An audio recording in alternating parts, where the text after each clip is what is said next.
Hello' বন্ধু, current আছামলৈ স্বাগতম।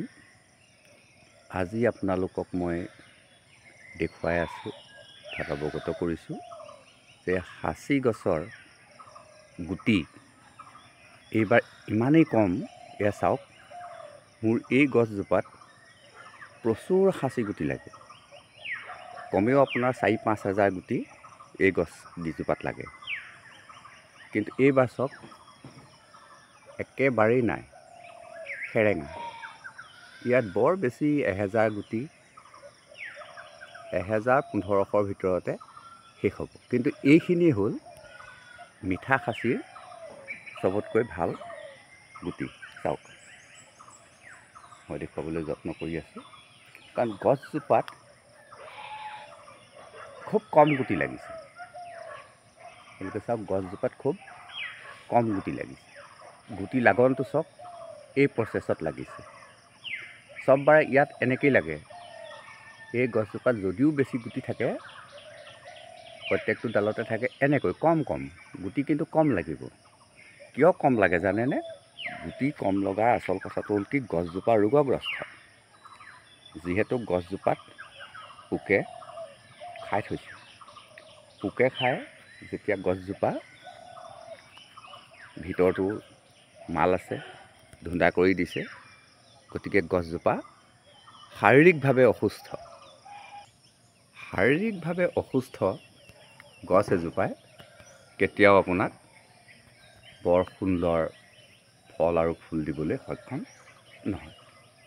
Hello' বন্ধু, আপুনি তেনেকুৱা গছৰ পৰা গুটি সংগ্ৰহ কৰি পচাব পাৰে।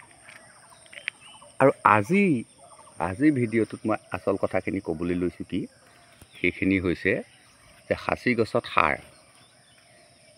হয় বন্ধু, ঠিকেই শুনিছে। এই যে সাঁচি গছবিলাক দেখি আছে, এয়া চব, এই সাঁচি গছবিলাকত সাৰ দিয়াৰ এইটোৱে উপযুক্ত সময়। এইবোৰ চব ধাপে ধাপে আপুনি সাঁচি গছ দেখিবলৈ পাইছে। চব ধাপে ধাপে সাঁচি গছ আছে। এই সাঁচি গছবিলাকক এতিয়া প্ৰচুৰ সাৰৰ প্ৰয়োজন হৈছে, কাৰণ এটা পুলি গ্ৰ' হ'বলৈ হ'লে সিহঁতক খাদ্য লাগিবই। এই চব, এই পুলিটো ২.৫ ফুট ডিষ্টেঞ্চত আছে। আপুনি ফটোত হয়তো বেছি দেখিছে, কিন্তু ইয়াৰ ডিষ্টেঞ্চটো ২.৫ ফুট আছে। এই ২.৫ ফুট ডিষ্টেঞ্চত গছপুলিটো ৰোৱাৰ পিছত এইখিত চাওক, এইখিত কিন্তু 5 ফুট হৈ গ'ল। তাৰমানে তাৰ মাজৰ পুলিটো মৰি গ'ল। এইটো ফিল আপ কৰিব লাগে। সাৰ দিয়াৰ লগে লগে আপোনাৰ গেপবিলাক মাৰিব লাগে, কিন্তু গেপটো আপুনি এতিয়া মাৰিব নোৱাৰে। গেপটো আপুনি আহিন কাতি আঘোণ তেনেকুৱাতে গেপটো মাৰি থ'ব লাগে। আৰু এতিয়া সাৰ দিয়াৰ লগে লগে সি হাও হাওকৈ বাঢ়ি যাব। হেল্ল' বন্ধু, আকৌ কৈছোঁ, এইটো হ'ল সাৰ দিয়াৰ সময়। কিন্তু কি সাৰ দিব? আপুনি ইয়াত কেতিয়াও ইউৰিয়া, ছুপাৰ, পটাছকে আদি কৰি যিখিনি ৰাসায়নিক সাৰ, এই ৰাসায়নিক সাৰবিলাক কেতিয়াও নিদিব। এইকাৰণেই নিদিব, ৰাসায়নিক সাৰটো আমি ক'ত প্ৰয়োগ কৰিব লাগে? যিবিলাক হ্ৰস্বম্যাদী খেতি, যিবিলাক খেতি হ্ৰস্বম্যাদী, ধান খেতি, জিকা খেতি, তৰৈ খেতি, ভোল খেতি ইত্যাদি ইত্যাদি, যিখিনি হ্ৰস্বম্যাদী খেতি, এই হ্ৰস্বম্যাদী খেতিখিনিত আমি কেতিয়াও ৰাসায়নিক সাৰ প্ৰয়োগ কৰিব লাগে। কিন্তু যিখিনি দীৰ্ঘম্যাদী, ধৰক এজোপা সাঁচি গছ আপোনাৰ ১০০ বছৰো থাকিব পাৰে, ৮০ বছৰো থাকিব পাৰে, ৬০ বছৰো থাকিব পাৰে, মিনিমাম ৩০ বছৰ থাকিব। গতিকে ৩০ বছৰ এই সাঁচি পুলিকেইটা আপুনি ৰাসায়নিক সাৰ দি থাকিব নোৱাৰে। কাৰণ প্ৰত্যেক বছৰেই আপুনি ইয়াক, বা প্ৰত্যেক ছমাহৰ মূৰে মূৰে আপুনি ইয়াক দি থাকিব নোৱাৰে, আৰু খৰচো আপোনাৰ বাঢ়ি যাব। ২ নম্বৰ কথা হ'ল, গছজোপাই যেতিয়া ৰাসায়নিক সাৰ পাব, ই ঘপকৈ বাঢ়ি যাব। ধৰক ইউৰিয়া ইউৰিয়া আপুনি দিব পাৰে। আপুনি দুটামান পুলিত ইউৰিয়া দি চাব, মানে কথাতকৈ কামতে পৰিচয়টো পোৱা যায়। আপুনি আপোনাৰ দুটা পুলিত ইউৰিয়া, ছুপাৰ, পটাছ আপুনি তিনিওটা মিলাই লৈ 100 গ্ৰামমান আপুনি দি দিব। দিয়াৰ পিছতে আপুনি দেখিব যে আপোনাৰ খাচী পুলিটো একদম ভাওকৈ সি বাঢ়ি গৈছে। আকৌ 6 মাহমানৰ পিছত আপুনি দি দিয়ক, 100 গ্ৰাম 200 গ্ৰাম মিলাই দি দিয়ক। এনেকৈ আপুনি তাক কণ্টিনিউ কৰক। কণ্টিনিউ কৰাৰ পিছত আপুনি দেখিব যে আপোনাৰ গছজোপাত লমালমে গুটি লাগিছে, খুব গুটি লাগিব। আপুনি যেতিয়া ৰাসায়নিক সাৰ প্ৰয়োগ কৰিব, অলপ DAP দি দিবলৈ নাপাহৰিব। হেল্ল' বন্ধু, আপুনি নিশ্চয় ঠিকেই শুনিছে, DAP গুটি কেইটামান আপুনি দি দিব। আৰু ইউৰিয়াটো চাব যাতে লদা পতা পুৰণি কাৰোবাৰ ঘৰত পৰি থকা হ'ব নালাগিব, একেবাৰে গুটি হ'ব লাগিব, একদম মানে গুটি হৈ থাকিব লাগিব। মানে ইউৰিয়াটো যেতিয়াই লাডু হৈ যায় তেতিয়াই আপুনি গম পাই যাব যে তাৰ নাইট্ৰজেনটো উৰি গুচি গ'ল। আৰু নাইট্ৰজেনটো উৰি গুচি যোৱাৰ পিছতেই সি লাডু বান্ধি যাব, ৱেট কমি যাব, সেইটো দি লাভ নহয়। গতিকে আমি যিখিনি থাকি যাব সেইখিনি আচলতে নাইট্ৰজেন নহয়, আৰু সেইখিনি আচলতে মিডিয়ামহে। যেনেকৈ আমি পিল এটা খাইছোঁ, পিলটো আচলতে কি মিডিয়ামহে, তাতে এটা নিৰিখত ঔষধটো ভৰাই থোৱা থাকে। যেনেকৈ আপুনি দেখি আছে হোমিও দৰৱবিলাক যে দিয়ে, কিছুমান মিঠা গুটি আছে, গুটিতে কেইটোপালমান হোমিও দিয়ে। আচলতে কেইটোপাল দিয়ে, মাত্ৰ কেইটোপালমানহে দিয়ে।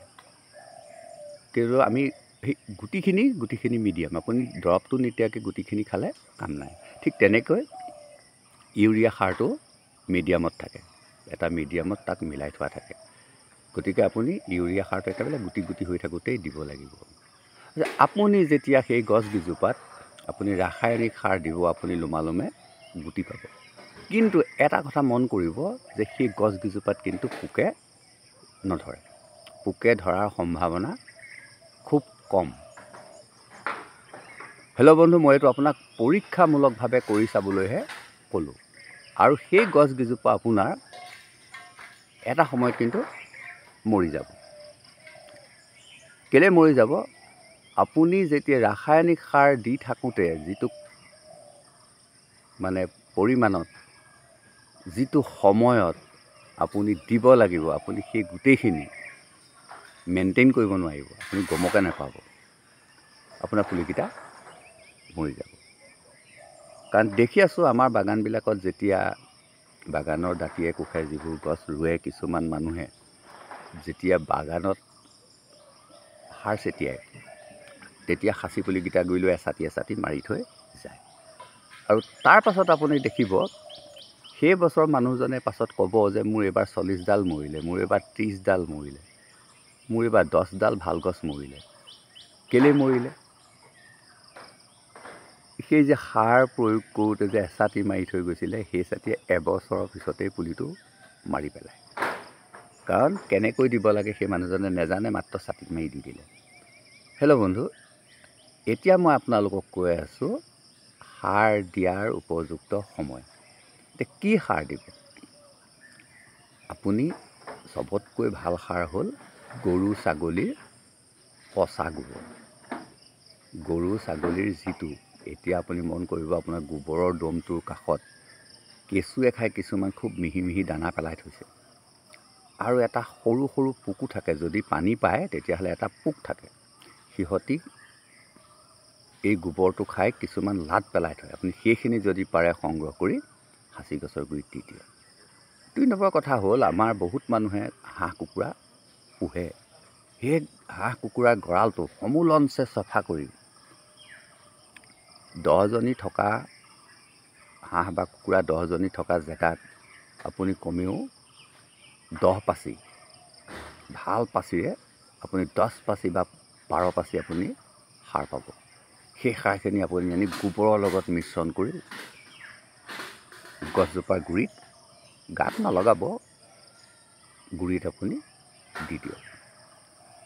আৰু আপোনাৰ ঘৰত যদি পাৰ চৰাই আছে, আপুনি পাৰ চৰাই গঁৰালকেইটা চফা কৰি সেই গোটেইখিনি সংগ্ৰহ কৰি আপুনি দি দিয়ক। তাৰ পাছত আপুনি চাওক আপোনাৰ খাচী গছৰ গ্ৰ' চাব, আৰু আপুনি যেনেকৈ বিচাৰে তেনেকৈ আপুনি খাচী গছৰ পৰা ফল পাব।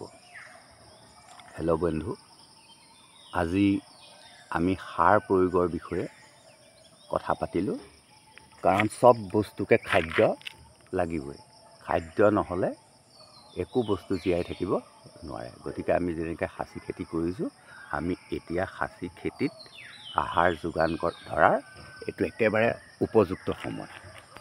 এই সময়তে যদি আমি আহাৰ দিব নোৱাৰোঁ, তেতিয়া কিন্তু আমি খাচী গছবিলাকৰ পৰা ভাল ফল পাব নোৱাৰোঁ। আপুনি এটা কথা ভাবিব পাৰে যে এইটোনো খাচী গছত সাৰ দিয়া সময় কিয় উপযুক্ত হ'ল?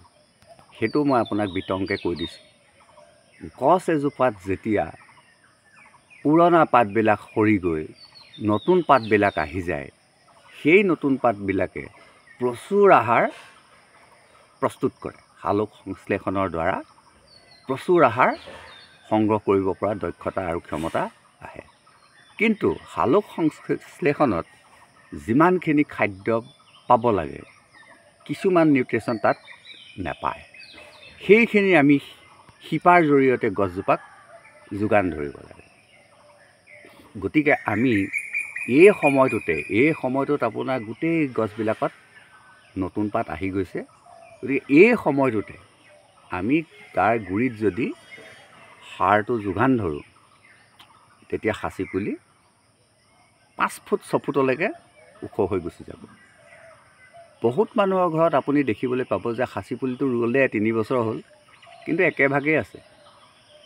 একেভাগেই থাকিব, কাৰণ খাচী পুলিটোত তেখেতে যতন লোৱা নাই, মাত্ৰ ৰুই থৈছে। এনেই ৰুই থ'লে আপোনাৰ কেতিয়াও নহ'ব, প্ৰতিপাল কৰিবই লাগিব। হেল্ল' বন্ধু, ভাল লাগিছে যে আপোনালোকে মোৰ ভিডিঅ'বিলাক চাই অলপ হ'লেও উপকৃত হৈছে বুলি মোৰ ধাৰণা আছে। মই ধুনীয়াকৈ ধৰিব পাৰিছোঁ যে মোৰ ভিডিঅ'বিলাক চাই আপোনালোকে সুন্দৰভাৱে এই খেতিটোত কৰিবৰ বাবে আগ্ৰহান্বিত হৈছে। আৰু মাত্ৰ কেইটামান দিন আছে, এই যে খাচী গুটি আৰু মাত্ৰ কেইটামান দিন আছে, আৰু মাত্ৰ আপোনাৰ হাতত বেছি সময় নাই। আপুনি যদি পলিথিন কৰা নাই, এতিয়াও আপুনি 10-20টা পলিথিন কৰক। আৰু যদি আপোনাৰ পলিথিন কৰি থাকিবলৈ আহৰি নাই বা সময় নাই, তেতিয়া আপুনি 20টামান চাহৰ কাপ, চাহ খোৱা ডিছপ'জেল গ্লাছ লৈ আহক। বজাৰত উভৈনদী আপুনি কাগজৰটো আনিব পাৰে, আপুনি প্লাষ্টিকৰটো আনিব পাৰে। ডিছপ'জেল গ্লাছ লৈ আহক, আৰু সেই গ্লাছকেইটাতে আপুনি মাটি ভৰাওক। আপোনাৰ যদি ভাল মাটি বিচাৰিবলৈ নাই, আপুনি ঘৰৰ ভিতৰতে মাত্ৰ চিপৰাং এখন লৈ যদি এটা গাঁত খানে, আপুনি গাঁত খানি 6 ইঞ্চিমানৰ তলৰ মাটিটো, ওপৰৰ মাটিটো নহয়, কাৰণ ওপৰৰ মাটিটোৰ গুণাগুণ বহুত খেলি মেলি হৈ থাকে। হয়তো তাত আইৰণেই বেছি আছে, হয়তো তাত লৱণেই বেছি আছে, হয়তো তাত খাৰ বেছি আছে। সেইখিনি আপুনি চিনাক্তকৰণ কৰি ল'ব নোৱাৰে। গতিকে আপুনি 6 ইঞ্চি মাটি বাদ দি 6 ইঞ্চি তলৰ মাটি চিপৰাং এখনে খানি আপুনি 20টা কাপত একদম থপৰিয়াই টাইটকৈ আপুনি ভৰাই অলপ পানী ছটিয়াই আপুনি কোনোবা এডোখৰ উপযুক্ত জেগাত থৈ দিয়ক। আৰু সেই কাপকেইটাত আপুনি আৰু 15-20 দিনৰ ভিতৰতে আপুনি গুটি দিব পাৰিব। যিহেতু আপোনাৰ 20টাহে কাপ আপুনি লৈছে, গতিকে আপুনি বেলেগে গুটি পচাই লোৱাৰ কোনো প্ৰয়োজনেই নাই। আপুনি দুটা গুটি দি যাব, কাপটোত দুটা গুটি আপুনি দি যাব। আৰু দিয়াৰ আপুনি 7 দিনৰ ভিতৰত দেখিব যে তাত পুলি ওলাই গৈছে। পুলি ওলাই যোৱাৰ পিছৰখিনি চিন্তা আমি কৰিবলগীয়া নাই, আপুনি নিজেই কৰিব। আৰু আপোনাৰ সেইখিনিলৈকে কৰিবলৈ যদি আগবাঢ়িব আপুনি পাৰে, তেতিয়াই বুজিম যে আপুনি এজন সফল ব্যক্তি, খাচী খেতিত সফল ব্যক্তি হ'বলৈ গৈ আছে। আৰু যদি আপুনি এটাও খাচী পুলি পচাবলৈ যত্ন কৰা নাই, বা আপুনি ভিডিঅ'টো চাইছেহে, কাৰ্যকৰী একোৱে কৰা নাই, তেতিয়াহ'লে আপুনি মাত্ৰ চালেহে। হেল্ল' বন্ধু, মই আপোনাক পচোৱাৰ ওপৰত কিয় গুৰুত্ব দিছোঁ যে এটা পুলিত আপুনি 10 টকা দি কিনাৰ কোনো প্ৰয়োজন নাই। আপুনি অতি সহজতে আপুনি কৰি ল'ব পৰা কামটোত কিয় লোকক পইচা দিব? লাগিলে তাৰ দাম 10 টকাই হওক বা 10 পইচাই হওক। 10 পইচা নহ'লেতো এটকা নহ'ব, 10 পইচা কম থাকিলেতো এটকা কেতিয়াও নহ'ব। গতিকে 10 পইচা বহুত ভেলু আছে। আমি সৰুতে দেউতাহঁতে কৈছিলে যে 5 পইচা যদি তোৰ হাতত নাথাকে তই তেতিয়া কলৈও যাব নোৱাৰিবি চাইকেলখন লৈ, কাৰণ 5 পইচাত এটা ভল্টিপ পায়। গতিকে ভল্টিপটো যদি নহয় গোটেই চাইকেলখনে অচল হৈ যাব। গতিকে 5 পইচাৰ গুৰুত্ব খুব বুজিবি। দেউতাহঁতে যদিও বহুত শিক্ষিত মানুহ নহয় কিন্তু জ্ঞানী হয়। কিমান সুন্দৰকৈ আমাক পইচাৰ ভেলু বুজাইছিলে চাওকচোন। 5 পইচা যদি নহয় তই ভল্টিপটো কিনিব নোৱাৰিবি, আৰু ভল্টিপটো কিনিব নোৱাৰিলে তই চাইকেলখন লৈ সময়মতে কলৈ ওলাই যাব নোৱাৰিবি। গতিকে 5 পইচাটোত বেছি গুৰুত্ব দিবি, কাৰণ টকাটোতকৈ 5 পইচাৰ গুৰুত্বটো বেছি। হেল্ল' বন্ধু, বহুত দীঘলীয়া নকৰোঁ, আজি ভিডিঅ'টো ইমানতে সমাপ্ত কৰিছোঁ। লাইক কৰিব, কমেণ্ট কৰিব, শ্বেয়াৰ কৰিব। সদায় আছোঁ আপোনালোকৰ লগত, সদায় থওক আপুনি মোৰ লগত। আমি নিশ্চয় কোনো এডোখৰ ঠাইত, উপযুক্ত ঠাইত এদিন পামগৈ, আৰু এদিন হয়তো আপোনাৰ ঘৰতেই মই ওলামগৈ, যাবলগীয়া হ'ব। যদি আপুনি যিদিনাখন আপুনি মোৰ ভিডিঅ'ত কমেণ্ট কৰিব যে আপোনাৰ পৰামৰ্শ মতে বা আপোনাৰ দিহামতে মই 20ডাল গছ কৰিছোঁ আৰু সুন্দৰ হৈছে, তাৰপিছতে মই কোনোবা এদিন কোনোবা এটা ৰূপত আপোনাৰ ঘৰত ভুমুকি মাৰিম আৰু আপোনাৰ গছকেইডাল চাই আহিম। কথা দিলোঁ, আপোনাৰ ঘৰত মই এদিন উপস্থিত হ'মগৈ আৰু আপোনাৰ গছকেইডাল চাই আহি যথোপযুক্ত দিহা পৰামৰ্শ কি দিব লাগে আপোনাক মই দি আহিম। বহুত জনা মানুহ নহয়, তথাপিতো নজনাও ইমান নহয়। আজিলৈ আহোঁ, ধন্যবাদ।